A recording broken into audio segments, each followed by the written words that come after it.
The wind off Lake Michigan wasn't just weather that Tuesday afternoon. It was punishment. A roaring, brutal force that hurled itself against the storm windows of my brick bungalow on Rosehill Street like it had a personal grudge. Snow came down like it had been waiting all season to attack. Blinding. Endless. It swallowed every parked car, smothered sidewalks, buried lampposts. But it was still warmer than what waited for me inside. 45 years I'd lived in that house. 45, and yet I stood in the vestibule like a stranger. My gloved hands trembled as I shook snow off my coat. The wet wool clung to me, heavy, suffocating. My fingers weren't cold from the wind. They were numb from the adrenaline, a fire that had been burning in me for 3 days straight. I'd just walked back into my home 3 days early from a trip that never existed. I'd told my daughter I was visiting my sister in Wisconsin. A lie. A necessary one. I'd needed to set the trap, to catch the vermin in the act. Before I could take off my boots, I heard it. Crash. The sound of something precious smashing into a wall. And then, a roar, deep, guttural, like an animal that had been denied meat. I followed the sound into the kitchen. My kitchen. The same room where Harold and I used to sip coffee as the sun came up. The same room where I kissed scraped knees, poured cereal, scolded over grades. And there, strewn across the linoleum like broken memories, lay my grandmother's porcelain teapot. White, delicate, blue violets painted by hand. It had survived 2 wars, the Great Depression, and 3 house moves. But not Calvin. He stood over it, red-faced, pacing like a beast that had outgrown its cage. His jaw was clenched so tight I thought his teeth might snap. In his hand, his phone, gripped like a weapon. A cracked glare of blue light lit up his sweaty forehead. Next to him stood Lena, my only child. My baby girl. Her face frozen in a mask of panic and denial. She couldn't even look at me. They didn't see Margaret Pierce, 72 years old, widow, mother, nurse of 38 years. They didn't see the woman who paid the mortgage, baked their wedding cake, held Lena's head through 3 days of labor. They saw an empty safe. A shut-off faucet. A malfunctioning machine. He came at me fast, almost slipped on the tile, phone shoved inches from my face. Declined, he screamed. I flinched. Spit, hot, sour, landed on my cheek. Declined. Margaret, do you have any clue how humiliating it is to stand in a showroom with a key in hand, ready to sign for a $90,000 SUV, and be told you can't afford it?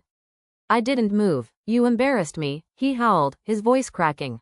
A week ago, I might have apologized. A week ago, the Margaret they knew, the Margaret they counted on, would have scrambled for her checkbook, begged to make it right. But that woman died in a motel room 3 towns over, curled around a stack of highlighted bank statements and the realization that her entire life had been hollowed out from the inside. What stood before them now was someone colder, sharper. I looked at Calvin, really looked, and saw the $12,000 watch on his wrist. The perfect manicure, the slick shoes. I'd paid for all of it. His soft hands hadn't touched a tool in years. And I felt it, that strange, eerie calm. The one you feel right before a crash. Like the stillness on a frozen lake before the ice groans. I didn't make a mistake, I said. My voice was steady, razor sharp. I moved the money. Every penny, every bond, every share. 3 days ago. They both stared. I closed the account, transferred it, to a place where neither of you can reach it. Lena made a sound. Something between a gasp and a sob. She gripped the edge of the granite island like she was on a sinking ship. You what? She choked out. That's our money, Mom. Calvin's got partners, deadlines, we have debt. I felt the words land, heavy and sour.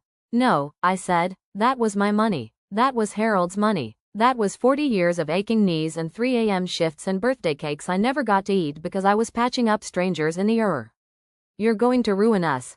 She cried. I let the silence stretch. I'm saving myself, I whispered. From the ruin you've already caused. Their eyes flickered, unsure now. Afraid. I hadn't even started yet. Lena's face twisted like she'd just tasted something rotten. You can't just lock us out of the accounts, she snapped. Her voice shook, not with grief, but with rage. We're family. You owe us. Oh? I said, almost laughing. Owe you? My laugh wasn't soft. It wasn't gentle. It came from somewhere raw. A sound that didn't belong in that kitchen, or any kitchen. You think being my daughter comes with a payout? You said we were building a future. Calvin's voice cracked as he slapped the phone down on the table. The screen shattered. We sacrificed for you. We let you live under our roof. My eyes narrowed. Your roof? The laugh that escaped my lips this time was different, colder. Almost pitying. This house has my name etched into its foundation. Harold and I laid every brick. We carried shingles up that ladder with our bare hands. While you were getting evicted from that glass condo downtown, crying on my porch with nowhere to go. I stepped closer. The air between us felt like it could snap. You begged for just a few weeks until things got better. That was 4 years ago. You didn't move in to help. You moved in to harvest. Lena's lower lip quivered. She pressed her fingers to her temple, like I was the one giving her a headache. You don't understand. Oh, I understand now. I pointed toward the shattered teapot still glinting on the floor like teeth. That piece survived bombs, fires, rationing. But it didn't survive your tantrum. Calvin let out a loud exhale, puffing up his chest like a rooster about to fight. You're sick, he said, eyes narrowing. Paranoid. You're not well. His tone turned syrupy, condescending, dangerous. Why don't you go lie down, Margaret? Take your little pills. Let adults handle the real world. I stepped forward, just enough to make him flinch. He blinked, caught off guard. Don't mistake my age for weakness, I said. My voice was low. I could feel my pulse like a drum in my ears. I buried my husband with my own hands. I've stitched gunshot wounds in back hallways. I've worked on people while their hearts stopped. You think you scare me? He tried to look smug. Failed. Let's talk about that second mortgage application, I added, and the smugness vanished. Hidden under junk mail in the trash, I said, tapping my temple. You forged my signature. I know. Lena gasped. A real one this time. Her hands flew to her mouth. Mom. And the Vegas trips. The offshore account. The Porsche. Silence. No defense. They were cornered rats now, baring teeth because they had nothing else left. Calvin slammed his fist on the table so hard the salt shaker tipped over. You want to live in this house alone? Rot away like some crazy old bat? He yelled. We're the only ones keeping you from slipping into the nursing home. He was shouting now, spit flying again. You think Zoe's going to come save you? He sneered. That name, Zoe, cut through me like glass. I hadn't heard it spoken aloud in 3 years. She doesn't even call. She doesn't care about you. We're all you have. I didn't reply. I just turned and walked toward the stairs. Behind me, Lena started crying. Oh, come on, Mom. Please. You're doing this to hurt us. What about everything we've done for you? I paused at the base of the stairs and looked back at her. Her tears, so familiar. The same ones she used to fake her way out of punishments. The ones that always worked. But not this time. If this is love, Lena, I said quietly, I'd rather be hated. I went up the stairs slowly, step by step, my hand gripping the old wood banister polished by decades of wear. The sound of their voices behind me faded, muffled by distance and plaster. They didn't follow. In my bedroom, I locked the door. I pushed the old dresser in front of it, listening to its legs drag across the floor. Then I sat down on the edge of the bed, my knees cracking, breath short, chest heavy, and let my body tremble for the first time. Not from fear, from rage, from grief's darker cousin, betrayal. I pressed my palm against my chest, felt the drumming heart under it. I'm still here, I whispered. My voice echoed back from the cold walls. Then I reached under the bed and pulled out the accordion file. The one filled with statements, receipts, evidence, the ledger of their greed. I touched the envelope addressed to Zoe, still sealed. My last hope. That night I barely slept. I sat in bed, eyes wide open, as the wind slammed into the walls and snow piled higher. From downstairs I heard them arguing. Low voices turning into hisses. Slamming drawers. The sound of panic setting in. They tried my door twice. The handle jiggled. Whispers. Open it. We need to talk. I said nothing. I stared at the ceiling until dawn. The furnace kicked on once around 3 a.m., its groaning metal echoing through the vents like an old man sighing. It was the only warm thing left in that house. Long before the snowstorm, before the shattered teapot and the bank account emptied like a grave, there was the silence. It started the day Harold died. It crept in slowly, like mist under a door. It filled the house, one room at a time. The quiet of his absent footsteps in the hallway, the chair he no longer pulled out at dinner, the bed that suddenly felt like a cavern. I wandered that house like a ghost. The grief wasn't loud. It didn't wail. It pressed. It wrapped around my shoulders like a weighted cloak and whispered that I'd be alone forever. It was in that silence that the phone rang, late one gray November afternoon. Lena's voice on the line, hiccuping through sobs. Calvin lost his job. The landlord's kicking us out. We have nowhere to go. And I, fool that I was, thought maybe this was fate. A second chance. A gift wrapped in desperation.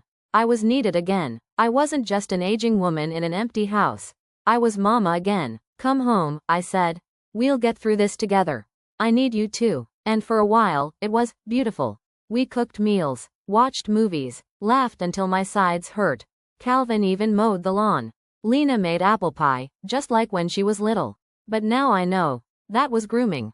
That was the predator wearing a smile. It started small, innocent. Mom, could you cover the electric? Calvin's check is just a little late. Mom, my car's in the shop. Can't get to interviews. Of course I said yes. Why wouldn't I? Harold had left me well. My pension was steady. The mortgage was paid. I wanted to help. I was supposed to help. Then came the bills I didn't recognize.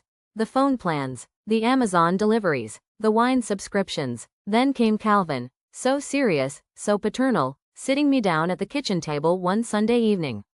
Margaret, he said, placing his hand over mine. It's not right for you to be stressing about finances. You're too old for this. Let us help. He smiled. You deserve peace. Why don't we consolidate everything? I'll handle the bills, taxes, maintenance. You just enjoy your life. I wanted to believe him. God, I wanted that so badly. Because the grief was still there, rolling in waves that knocked me off my feet when I least expected it. So I signed. I signed everything. And that was the day I handed them the kingdom. The change was subtle at first, like a shadow stretching at dusk. The house didn't feel like mine anymore. I'd walk into the living room and the TV would go louder, drowning out my voice. I'd cook meals, only to be told they were too bland, and they'd order sushi, steak, lobster. Lena would say, laughing lightly, Mom, your stomach can't handle this anymore anyway. The first time I cried over that, Calvin patted my hand like I was a child who'd spilled juice on the floor. Oh, Mom, Lena said. Don't be dramatic. Then came the gaslighting. My glasses would vanish from the coffee table, only to show up in the freezer.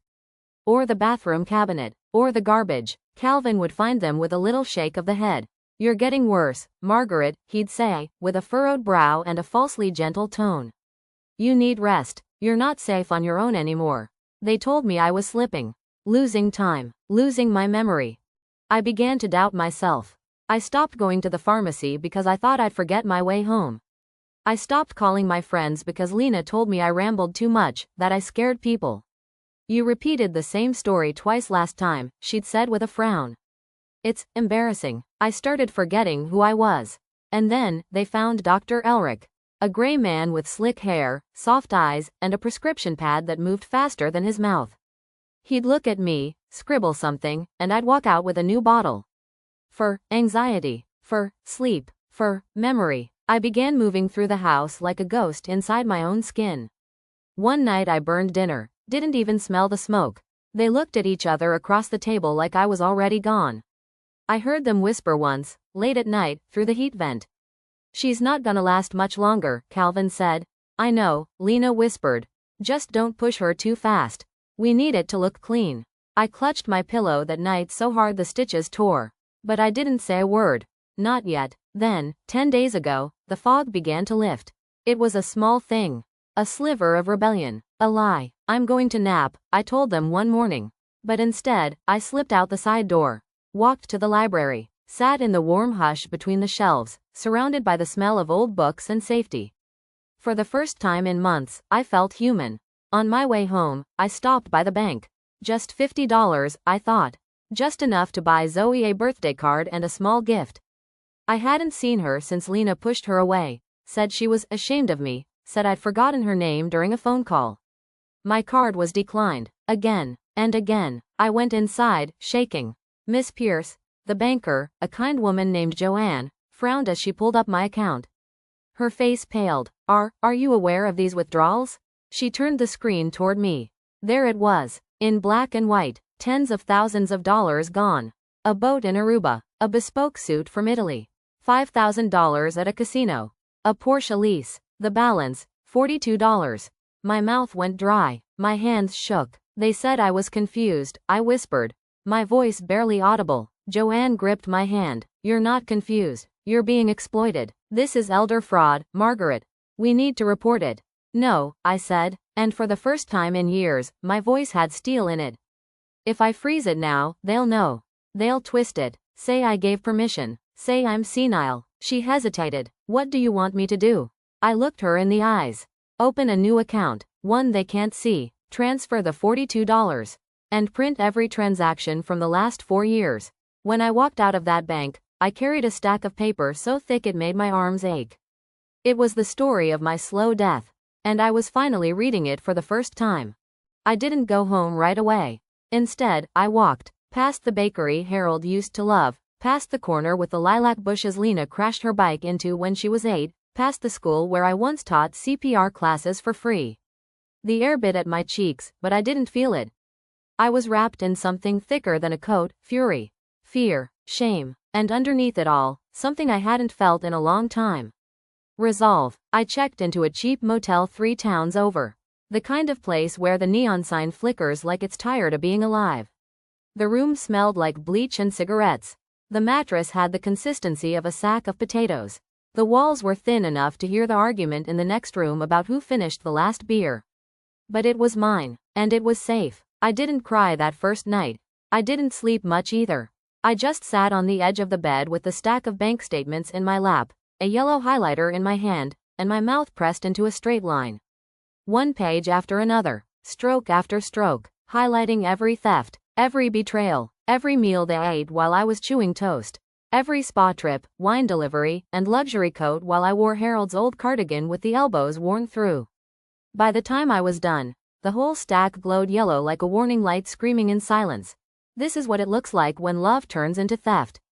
On the 3rd day, I picked up the phone. Zoe answered on the 2nd ring. "Grandma," she said, cautious.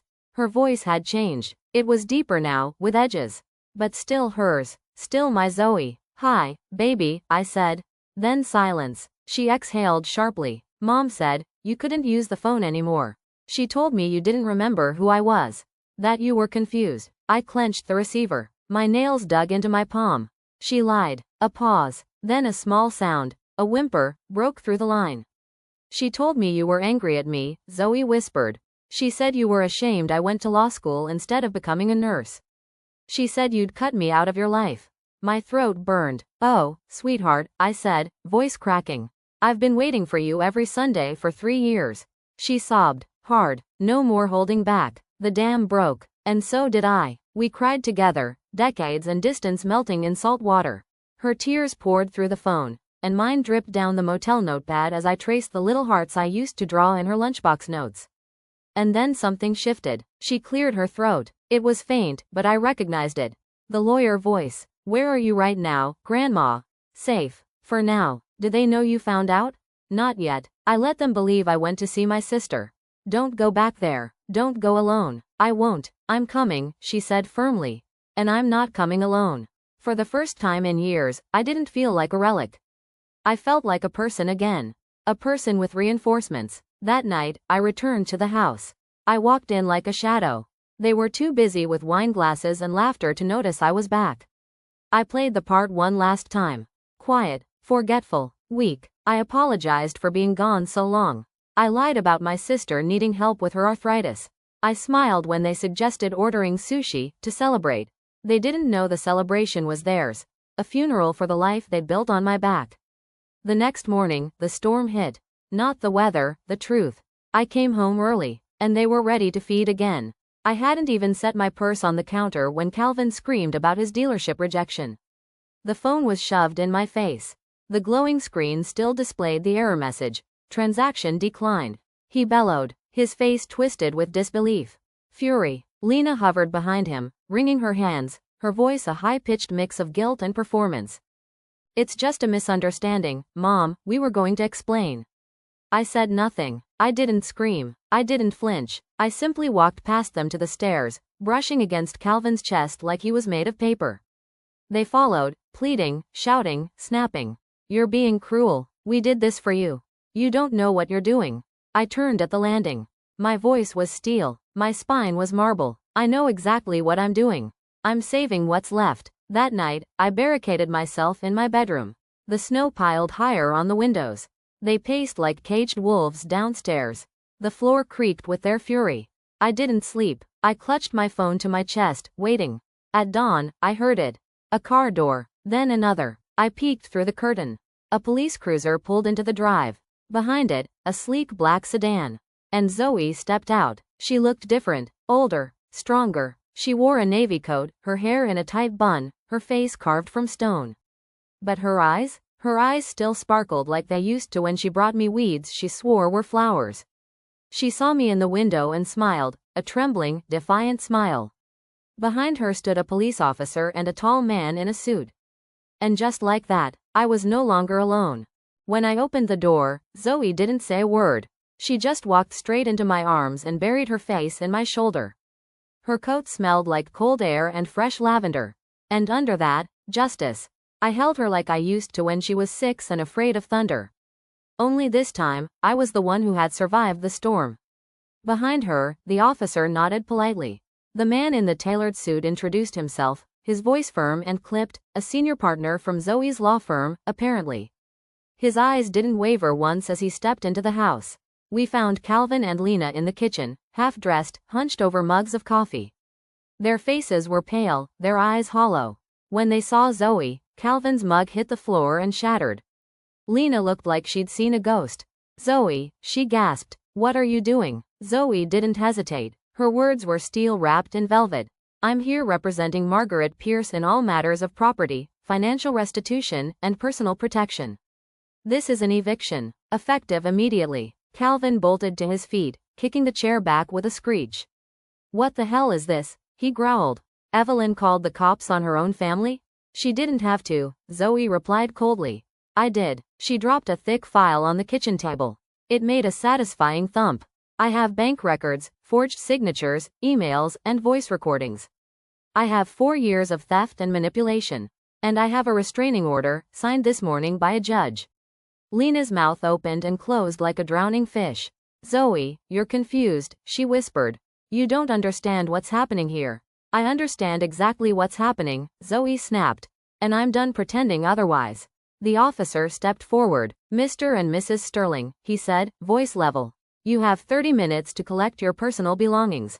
After that, if you're still on the property, you will be arrested for trespassing." Calvin laughed, a sick, desperate sound. "You can't be serious. This is my house. We take care of her. She's delusional. She's senile. He looked at me then. And what he saw must have rattled him. Because I wasn't flinching anymore. I sat down at my kitchen table, and folded my hands. "This house," I said quietly, "was bought by Harold and me. Brick by brick. It is mine. You were guests, squatters, parasites." Lena's face collapsed into a sob. "Mom, please, don't do this. We'll lose everything." "You already lost the only thing that ever mattered," I said. "Me." They packed in silence. Garbage bags full of designer clothes. A jewelry box filled with watches I never saw purchased. Laptops, liquor bottles, chargers, coats, all stuffed into the back of Calvin's scratched-up BMW. Zoe and I stood in the doorway as they loaded the last of it. Lena paused at the steps, her eyes red. "You're going to die alone in this house," she said bitterly. "And when you do, don't expect anyone to come to your funeral." I smiled. "I'd rather die alone in peace," I said softly, "than live one more minute under your roof of lies." Zoe didn't move, didn't blink. "Goodbye, Mom," she said. "For real this time." When the car peeled out of the driveway, the tires spun against the snow. And then, silence. But this silence was different. This silence was mine. Zoe stayed for 2 weeks. We repainted the guest room, bright yellow this time. She ripped down the blackout curtains Calvin had insisted on, and light poured in like blessing. We opened windows. We aired out the rooms. We burned candles that smelled like cinnamon and lemon. We laughed over burnt pancakes. We ordered spicy Thai food and ate it on the floor in our pajamas, tears streaming from the heat and the healing. And we went to the bank. Every account was locked down, triple encrypted. A fortress. Zoe had it structured so well that not even a memory of Calvin could slip in. The legal battle was long and vicious. Calvin and Lena tried everything, claimed I was delusional, manipulated, cruel. They swore the money was a gift, that they had my blessing.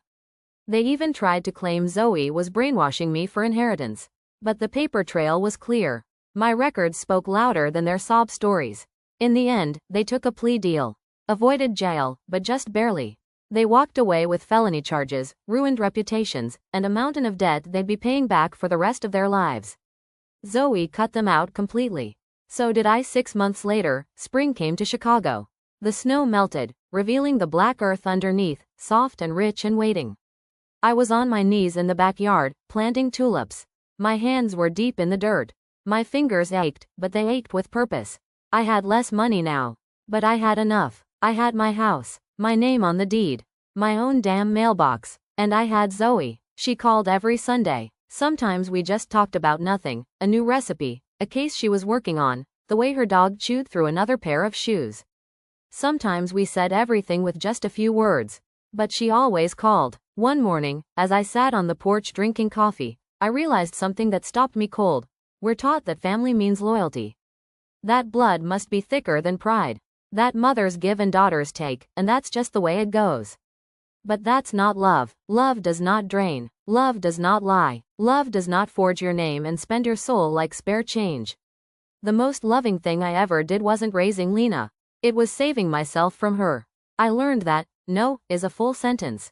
I learned that dignity is not a currency to be spent for peace. And I learned, in the quiet that followed, that healing doesn't roar.